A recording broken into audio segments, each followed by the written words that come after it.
Thank you very much, Cabinet Secretary. And could I call on Joanne Lamont to wind up in this section? Thank you very much. Who knew? It was helpful of you to explain to me that women of different groups suffer hate. But one thing they've got in common is that they're women.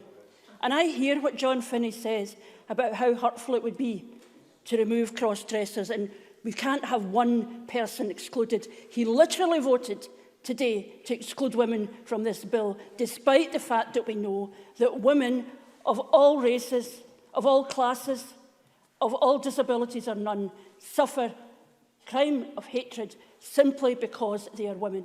Taking that out and then have the audacity to give me a lecture about being less than considerate about people who are cross-dressers. Now, be clear, I respect people who have the transgender identity, and the bill seeks to protect them.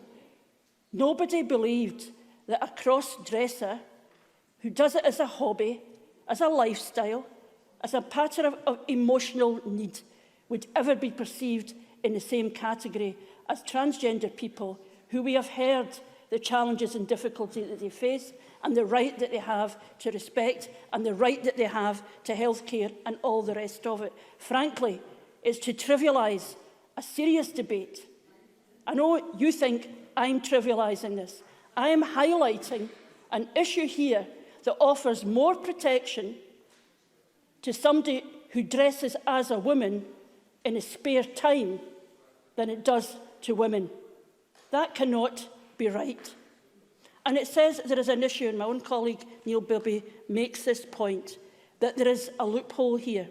If a cross-dressing man is mistaken for a trans woman, the aggravator will only apply under section 1.5, which makes the offender's presumption the relevant factor. But of course, if the cross-dresser is mistaken for a woman, it's not an offence. And your concern about the loophole, if a trans woman and the person committing the hatred against them has been mistaken for a woman, they don't have that protection. So the loophole exists whether the cross-dresser is there or not, and the loophole exists because you've turned your face against including women in this bill until such time as a working group gets to reflect on what we all already know. And I must make this point in conclusion. I am all in favour, seriously, but trying to understand how we can protect people through this legislation. But the reason, in my view, why the term cross-dresser has been brought in is not because people here have any issue around transgender and the recognition of all those challenges. It's because there are some folk inside the trans activist community who have what's called a trans umbrella, which includes cross-dressers. Now, we need to decide, do we think that somebody who cross-dresses for leisure time is the same grouping as we're talking about in terms of the lives of trans people? I don't think most people do. And in fact, if that point is made to people, very often the trans people themselves react against it because they regard it as an offensive term.